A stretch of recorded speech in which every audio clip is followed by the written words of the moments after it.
लोकसभा चुनाव की तारीखों की घोषणा आज 3 बजे चुनाव आयोग करेगा ऐलान। सभी सोशल मीडिया प्लेटफॉर्म पर होगी लाइव स्ट्रीमिंग, लागू हो जाएगी आदर्श आचार संहिता।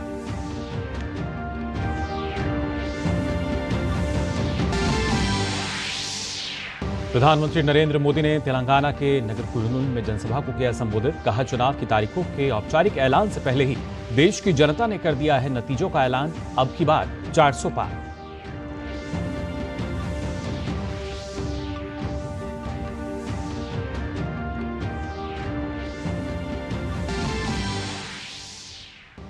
मेरा भारत मेरा परिवार नाम से थीम सॉन्ग की हुई लॉन्चिंग। प्रधानमंत्री नरेंद्र मोदी ने सोशल मीडिया प्लेटफॉर्म एक्स पर वीडियो किया पोस्ट।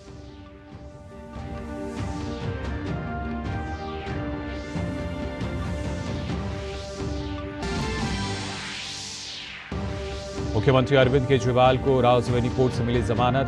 दिल्ली शराब घोटाले मामले में ईडी के समन की अनदेखी का मामला। 15,000 की बॉन्ड और 1 लाख की सिक्योरिटी पर मिली जमानत।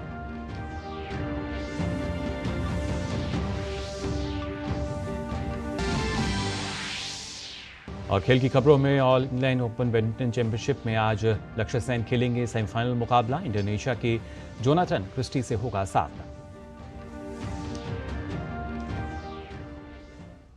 नमस्कार, आप देख रहे हैं डीडी न्यूज। मैं हूं मुकुल शर्मा और आइए खबरें देखते हैं विस्तार से।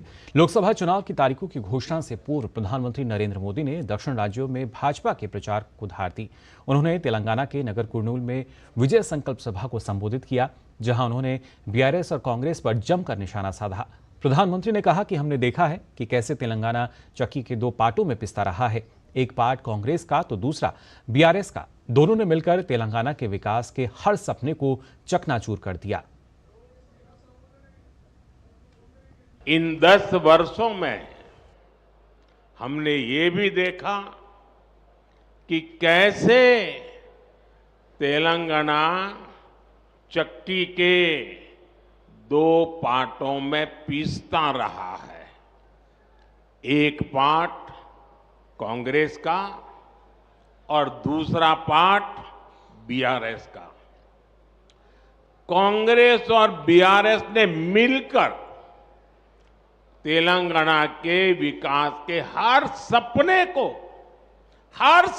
को चकनाचूर कर दिया है। और अब तो मुश्किल ये है कि यहां कांग्रेस के पंजे का कब्जा हो गया है। पहले बीआरएस की महालूट और अब कांग्रेस की बुरी नजर। ये वैसे ही हालत है जैसे कि कुएं से निकले खाई में गिरे। कांग्रेस के लिए तो पूरा राज्य तबाह करने के लिए 5 साल भी बहुत है। प्रधानमंत्री ने जोर देते हुए कहा कि 140 करोड़ देशवासी मोदी का परिवार हैं। उन्होंने कहा कि 23 वर्ष पहले मुख्यमंत्री और अब प्रधानमंत्री के रूप में आपने मुझे सेवा का मौका दिया है। अगर मैंने कुछ किया है, अगर मैं जिया हूं, तो वह सिर्फ मेरे 140 करोड़ परिवारजनों के लिए।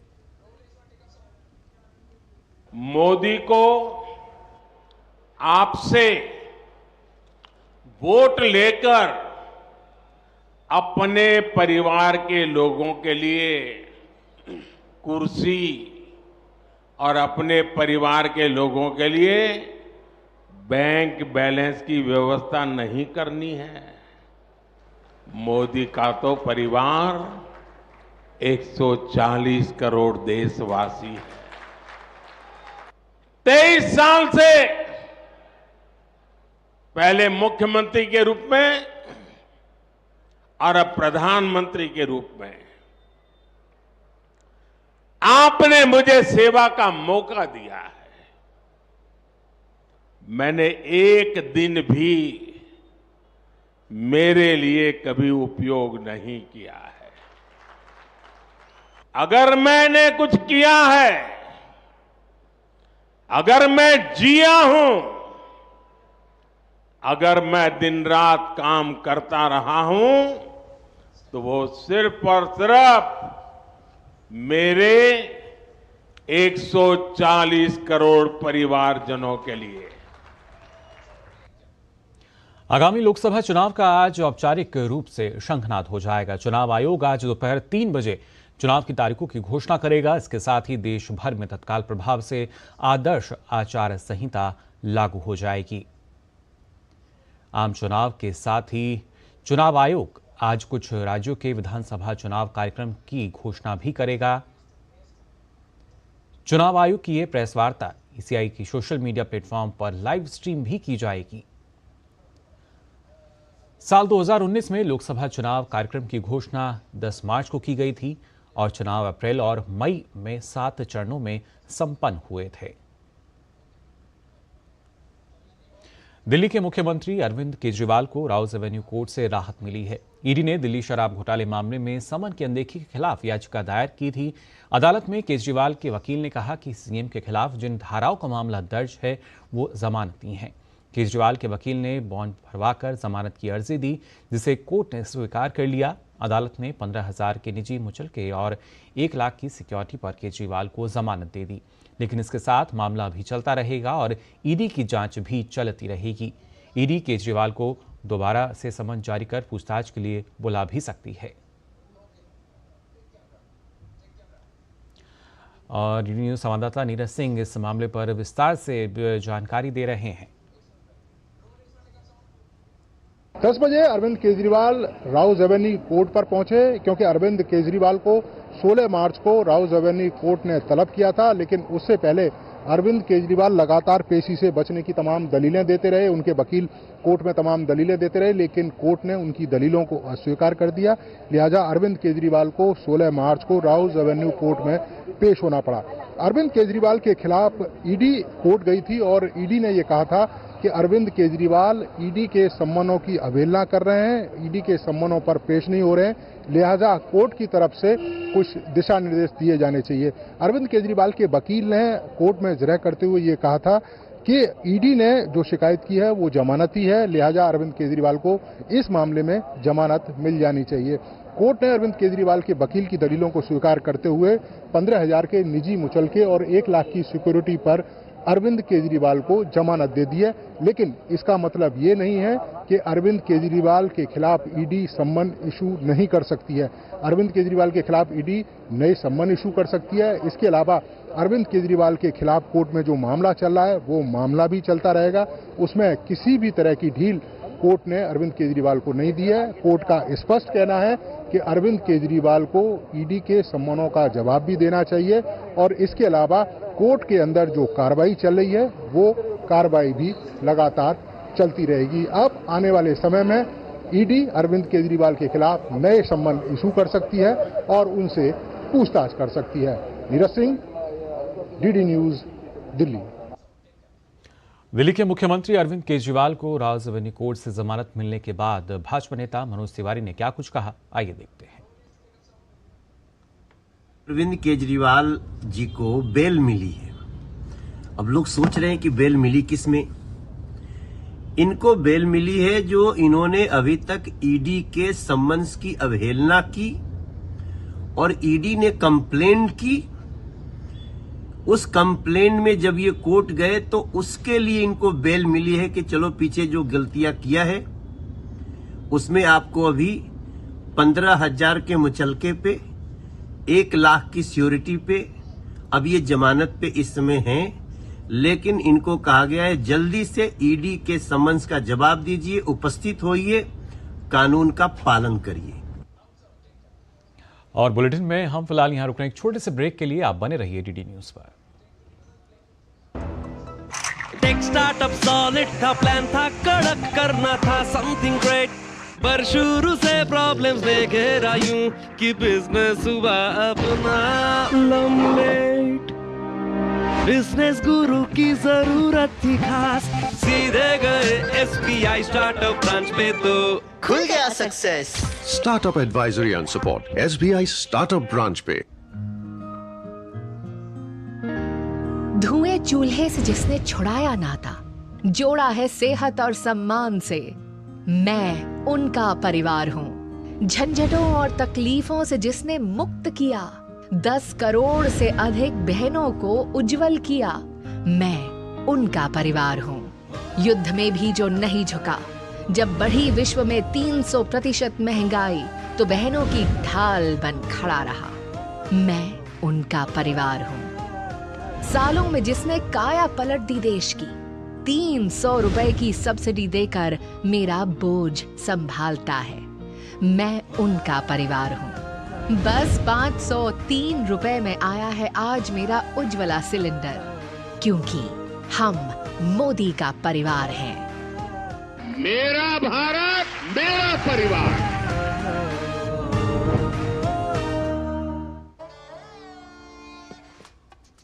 देखो यार, जिंदगी का कोई भरोसा नहीं, पता नहीं कब फोटो पे हार चढ़ जाए और फैमिली का फ्यूचर, बच्चों की पढ़ाई खतरे में पड़ जाए। तो आज ही पॉलिसी बाजार से 1 करोड़ का टर्म लाइफ इंश्योरेंस कराओ, सिर्फ 525 रुपए महीने से शुरू।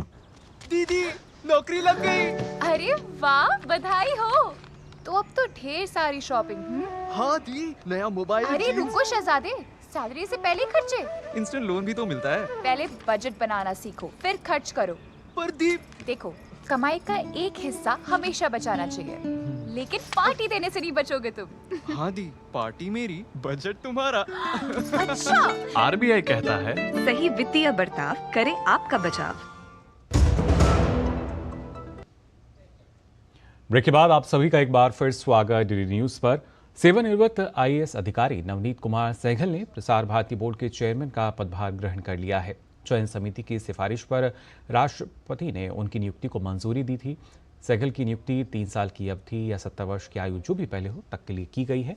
1988 बैच के आईएएस अधिकारी नवनीत सहगल पिछले साल मार्च 2023 में 35 वर्षों की लंबी सेवा के बाद रिटायर हो गए थे। प्रसार भारती के अध्यक्ष का पद फरवरी 2020 में ए सूर्य कुमार के कार्यकाल खत्म होने के बाद से खाली पड़ा था। प्रसार भारती देश का एक बहुत ही रिलायबल संदेशवाहक है। आम जन तक सही सूचनाएं पहुंचाना, आम जन तक सही खबरें पहुंचाना, ये प्रसार भारती का एक मुख्य उद्देश्य है। इसके साथ साथ जो जन कल्याणकारी कार्यक्रम हैं उसके बारे में भी हमारे जो नागरिक हैं उनको समय समय पर अवगत कराते रहना, और दूरदर्शन और रेडियो की एक बहुत बड़ी रीच है, बहुत बड़ी उसकी पहुंच है। उस पहुंच का सही समय पर खबरें पहुंचाने में उपयोग करने का प्रयास किया जाएगा और एक प्रोफेशनलिज्म लाने का प्रयास किया जाएगा। एज ए पब्लिक ब्रॉडकास्टर हमारा प्रसार भारती का ये कर्तव्य है कि वो सही और निष्पक्ष खबरें आम जन तक पहुँचाए, और यही हमारा प्रयास है। मोदी सरकार ने जेल में बंद आतंकवाद के आरोपी यासीन मलिक के नेतृत्व वाले Jammu Kashmir liberation front, Jammu Kashmir people's freedom league और जम्मू कश्मीर पीपल्स लीग के 4 गुटों पर केंद्र शासित प्रदेश में आतंक और अलगाववाद को बढ़ावा देने के आरोप में प्रतिबंध लगा दिया है। इस संबंध में लिए गए फैसले की घोषणा करते हुए केंद्रीय गृह मंत्री अमित शाह ने कहा कि देश की सुरक्षा, संप्रभुता और अखंडता को चुनौती देने वाले किसी भी व्यक्ति को कठोर कानूनी परिणाम भुगतने होंगे। शाह ने एक्स पर लिखा, मोदी सरकार ने जम्मू कश्मीर लिबरेशन फ्रंट मोहम्मद यासीन मलिक गुट को अगले 5 साल के लिए गैरकानूनी संगठन घोषित कर दिया है। उन्होंने कहा कि 5 साल के लिए प्रतिबंधित घोषित किए गए Jammu Kashmir people's freedom league ने आतंकवाद के जरिए जम्मू कश्मीर में अलगाववाद को बढ़ावा और सहायता देकर भारत की अखंडता को खतरे में डाला। उन्होंने कहा कि मोदी सरकार आतंकी गतिविधियों में शामिल लोगों को और संगठनों को नहीं बख्शेगी। आपको बता दें कि एक अलग अधिसूचना के अनुसार केंद्रीय गृह मंत्रालय ने जेके पीपल्स लीग के 4 गुटों जेकेपीएल यानी मुख्तार अहमद वास के जेकेपीएल बशीर अहमद तोता, जेकेपीएल गुलाम मोहम्मद खान और याकूब शेख के नेतृत्व वाले जेकेपीएल अजीत पर भी प्रतिबंध लगा दिया है। बीजेपी के राष्ट्रीय अध्यक्ष जेपी नड्डा ने पीएम सूर्य घर मुफ्त बिजली योजना की तारीफ करते हुए सोशल मीडिया प्लेटफॉर्म एक्स पर संदेश लिखा है। उन्होंने लिखा कि पीएम सूर्य घर मुफ्त बिजली योजना बेहद सफल साबित हुई है, क्योंकि 1 करोड़ से अधिक परिवार पहले ही पंजीकरण करा चुके हैं। यह पीएम मोदी और उनके दूरदर्शी नेतृत्व के प्रति जनता के विश्वास को दर्शाता है।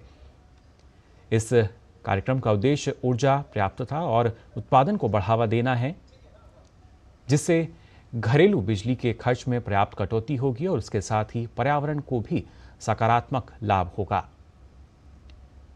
जिन्होंने अभी तक पंजीकरण नहीं कराया है, मैं उन लोगों से पंजीकरण करवाने की अपील करूंगा, क्योंकि हमारी सरकार विकसित भारत के सपने को हासिल करने के लिए मोदी की गारंटी पर आधारित सामाजिक कल्याण योजना के बारे में जन जागरूकता बढ़ाने के लिए सभी प्रयास कर रही है। केंद्रीय मंत्री पीयूष गोयल ने मुंबई में औपचारिक रूप से भारत सरकार के उपभोक्ता मामले विभाग द्वारा की गई कई पहलों का उद्घाटन किया। और आइए अब सीधा रुख कर लेते हैं बीजेपी मुख्यालय का, जहां पे प्रेस वार्ता का आयोजन किया जा रहा है। शामिल हो रही हैं, हम उनका स्वागत करते हैं। पिछले 50 सालों से गायन में संलग्न हैं, आप सब अक्सर उनके गीत सुनते रहे हैं और पिछले 35 वर्षों से भक्ति गीत में, भक्ति संगीत में आपने एक विशेष स्थान बनाया है। और आज भारतीय जनता पार्टी शामिल हो रही हैं। 2017 में आप सब जानते हैं आपको पद्मश्री से सम्मानित किया गया। 1997 में संयुक्त राष्ट्र संघ ने कल्चरल एम्बेसडर के रूप में आपको मनोनीत किया और बहुत सारे पुरस्कार, बहुत सारे अवार्ड, बहुत सारे अच्छे गीत आपने गाए। हम आपका बहुत बहुत स्वागत करते हैं और आपके भारतीय जनता पार्टी में शामिल होने में के टाइम पर हमारे साथ भारतीय जनता पार्टी के हमारे राष्ट्रीय महासचिव, मुख्यालय के इंचार्ज आदरणीय अरुण सिंह जी हम लोगों के मध्य हैं। हमारे मीडिया के सह प्रभारी संजय मयूख जी हम लोगों के साथ हैं। सबसे पहले मैं अरुण सिंह जी से आग्रह करूंगा कि आदरणीय अनुराधा पौडवाल जी को पार्टी की पर्ची और बुके देके पार्टी में विधिवत उनका स्वागत करें।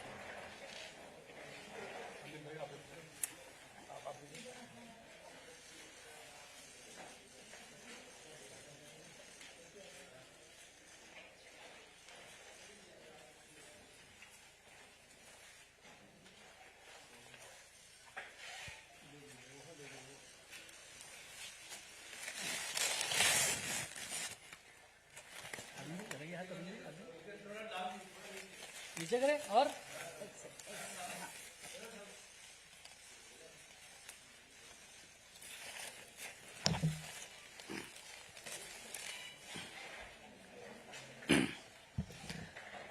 अरुण सिंह जी से आग्रह है कि अपने शब्दों के माध्यम से आदरणीय अनुराधा पौडवाल जी का स्वागत करें पार्टी में। मित्रों, आज भारतीय जनता पार्टी का परिवार, मोदी का परिवार और बड़ा हुआ है और देश विदेश में अगर भक्ति संगीत गीत की बात होती है, डिवोशनल सॉन्ग की बात होती है, तो अनुराधा पौडवाल जी से बड़ा कोई नाम नहीं है। आपने 35 वर्षों से केवल भक्ति संगीत और डिवोशनल जो गीत है उसी को गाया है। और गंगा आरती के समय हरिद्वार में जो सुबह शाम आरती बजती है, वो आरती का भजन 35 वर्ष से जो लोगों के कानों में सुनाई देता है, उस भजन को भी आपने ही गाया है अनुराधा पौडवाल जी ने। आप पद्मश्री हैं। 1974 में आपने पहली बार अभिमान फिल्म के लिए गाया था और उसके बाद लगातार हजारों गीत और भजन आपने गाया है। देश के कोने कोने में हर व्यक्ति आपका भजन हो, गीत सुनना चाहता है। माननीय प्रधानमंत्री मोदी जी के नेतृत्व में जिस प्रकार से सांस्कृतिक, आध्यात्मिक, सनातन यह गर्वान्वित हुआ है, हर भारतवासी अपने आप को गर्व की अनुभूति करता है। जो प्रधानमंत्री आदरणीय नरेंद्र मोदी जी के नेतृत्व में जो काशी का दिव्य और भव्य काशी, अयोध्या का भव्य राम मंदिर, वहां प्रभु राम की प्रतिष्ठा, उसी के साथ साथ उज्जैन में देखेंगे, वहां पे भी जो महाकाल में के लिए जो सौंदर्यीकरण हुआ, अनेकों ऐसे जो हमारे तीर्थ स्थान हैं, वहां पे देश के इतिहास में जो काम हुआ वो स्वर्णिम अक्षरों से लिखा जाएगा, जो प्रधानमंत्री मोदी जी के नेतृत्व में हुआ है। सब जगह आपके भजन लोग सुनते हैं और आप प्रधानमंत्री मोदी जी के नेतृत्व से उन्होंने जो इस क्षेत्र में काम किया है, सांस्कृतिक दृष्टि से और आध्यात्मिक दृष्टि से भारत को जो गौरवान्वित किया, उससे प्रभावित होकर के और भाजपा की नीतियों से प्रभावित होकर आप भाजपा को ज्वाइन कर रहे हैं। आपके ज्वाइन करने से भारतीय जनता पार्टी और मजबूत होगी और आपका भारतीय जनता पार्टी पूरे परिवार में स्वागत है, अभिनंदन है। अब हम आपसे निवेदन करेंगे कि आप एक और जो हमारे मीडिया के कुछ साथियों ने मुझे मैसेज भी नीचे से किया है कि जब अनुराधा जी बोले तो अपना कोई अच्छा सा भक्ति संगीत भी 1-2 लाइन जरूर करें। ऐसा मेरे को बहुत सारे मित्रों ने मैसेज किया है। जय श्री राम। जय श्री राम।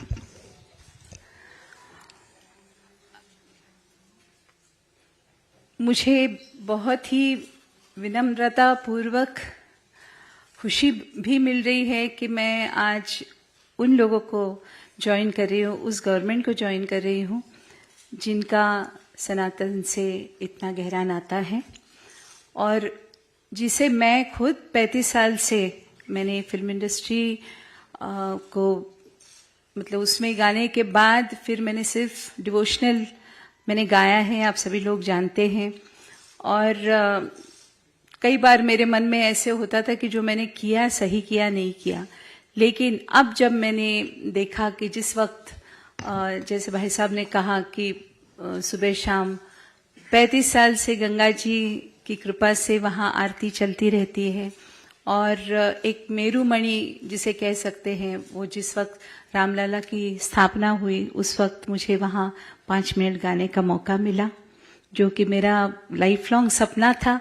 तो मुझे ऐसे लगता है कि मैं सही जगह पे हूँ और ये मेरा परम सौभाग्य है कि आज मैं आप लोगों को ज्वाइन कर रही हूँ। बहुत बहुत धन्यवाद।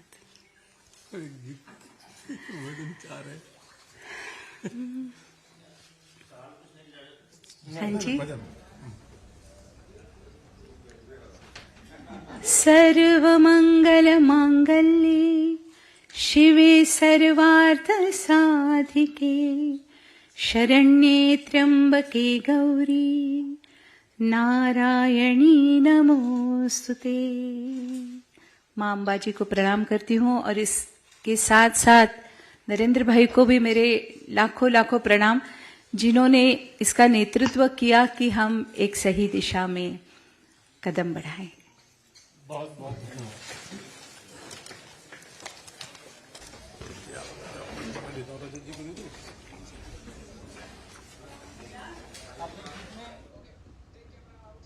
तो बीजेपी की ओर से प्रेस कॉन्फ्रेंस की गई और इसमें जानी मानी पार्श्व गायिका अनुराधा पौडवाल, जिन्होंने जो भाजपा पार्टी में वो शामिल हुई हैं और उन्होंने बताया कि किस तरीके से जो नीतियां रही हैं उनसे वो काफ़ी प्रभावित, और साथ ही साथ बीजेपी की ओर से भी यही बयान दिया गया कि जो परिवार है वो और बड़ा हो रहा है, कि उसमें अब जो अनुराधा पौडवाल हैं वो भी शामिल हो गई हैं। फिलहाल बुलेटिन में हम यहाँ रुकते हैं छोटे से ब्रेक के लिए, आप बने रहिए डीडी न्यूज़ पर। जल्दी टिफिन पैक करो। राजू मोबाइल छोड़ो। अरे दीदी वो बैंक का नंबर चाहिए, रिफंड ही नहीं आया है। मिल गया अब भी कॉल करता हूँ दीदी। बिना नंबर जांचे?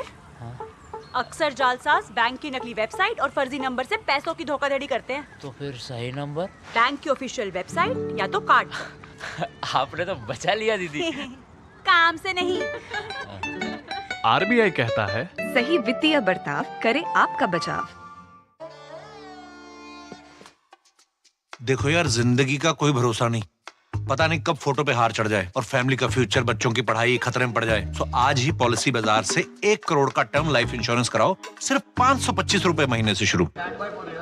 यारो, शादी तो मैं प्रीति से ही करूंगा। कॉलेज टॉप करके अच्छी सी नौकरी लूंगा, झट से प्रीति को प्रपोज कर दूंगा और फैमिली हॉलिडे स्पेन में। वाह यार, मैं तेरी प्लानिंग का बड़ा फैन। तू आज ही एसबीआई में अपना सेविंग्स अकाउंट ओपन कर ले और अपने स्पेन हॉलिडे की सेविंग शुरू कर। एसबीआई सेविंग्स अकाउंट के साथ पाइए सेफ, सिक्योर, कन्वीनियंट बैंकिंग और ग्रेट कस्टमर सर्विस। एसबीआई, देश का फैन। ब्रेक के बाद आप सभी का एक बार फिर स्वागत डीडी न्यूज़ पर। खबरों में आगे बढ़ते हैं। कोल इंडिया लिमिटेड के सहयोग से कोयला मंत्रालय ने स्वदेशी विनिर्माण को बढ़ावा देने और स्थानीय आपूर्तिकर्ताओं का समर्थन करने के लिए कई उपाय किए हैं। घरेलू निर्माताओं को सीआईएल में परीक्षण अधीक्षक के माध्यम से अपनी क्षमताओं को प्रदर्शित करने और कोयला खनन क्षेत्र के विकास में योगदान करने के अवसर दिए जा रहे हैं। व्हील डोजर, कॉर्डर डोजर, मोटर ग्रेडर और टायर हैंडल सहित विभिन्न उपकरणों के लिए परीक्षण निविदाएं जारी की गई हैं, जिनसे घरेलू निर्माताओं को भाग लेने और क्षेत्र के विकास में योगदान करने का अवसर मिला है। वर्तमान में कोल इंडिया लिमिटेड के बेड़े में 4,747 मशीन है, जिनमें 4,120 विभिन्न प्रकार और क्षमताओं की स्वदेशी हैवी अर्थ मूविंग मशीनरी इकाइयां शामिल हैं। यूपी लोक सेवा आयोग ने सिविल परीक्षा के साथ साथ कई और पदों पर भर्ती परीक्षा को स्थगित कर दिया है। 22 मार्च को प्रस्तावित स्टाफ नर्स यूनानी आयुर्वेदिक की प्री परीक्षा स्थगित कर दी गई और 7 अप्रैल को प्रस्तावित सहायक नगर नियोजक परीक्षा 2023 को स्थगित कर दिया गया है। वहीं 9 अप्रैल को प्रस्तावित अपर निजी सचिव 2023 की शॉर्ट हैंड टाइपिंग की परीक्षा स्थगित की गई है। 24 अप्रैल को प्रस्तावित स्टाफ नर्स एलोपैथी मुख्य परीक्षा 2023 को भी स्थगित कर दिया गया है। आयोग की तरफ से जल्द ही स्थगित परीक्षा की नई तारीख घोषित करने की बात कही गई है। उत्तर प्रदेश के मुरादाबाद पुलिस अकादमी में उत्तर प्रदेश के मुख्यमंत्री योगी आदित्यनाथ ने कहा कि उनकी सरकार अपराध के प्रति जीरो टॉलरेंस की नीति रखती है और राज्य की पुलिस व्यवस्था को मजबूत करने के लिए पुलिस आधुनिकीकरण को लेकर यूपी सरकार ने कई कदम उठाए हैं। हमारी सरकार की अपराध एवं अपराधियों के प्रति जीरो टॉलरेंस की नीति है। पुलिस व्यवस्था को सुदृढ़ करने के लिए वर्तमान में राज्य सरकार ने पुलिस रिफॉर्म और पुलिस मॉडर्नाइजेशन के लिए अनेक कार्यक्रम प्रारंभ किए हैं। मुझे बताते हुए प्रसन्नता है कि पिछले 7 वर्ष में दुनिया के सबसे बड़े पुलिस बल में हमने 1,60,000 से अधिक पुलिस कार्मिकों की भर्ती सफलतापूर्वक संपन्न किया है। भारत के स्टार शटलर लक्ष्य सेन ने all India open badminton championship के सेमीफाइनल में जगह बना ली है। प्रतियोगिता के क्वार्टर फाइनल मुकाबले में लक्ष्य सेन ने मलेशिया की ली जिया को 20-22, 21-16 और 21-19 के अंतर से हराया। तो फिलहाल के लिए इस बुलेटिन में बस इतना ही, लेकिन देश और दुनिया की तमाम खबरों के लिए आप देखते रहिए डीडी न्यूज़। मुझे दीजिए अनुमति। नमस्कार।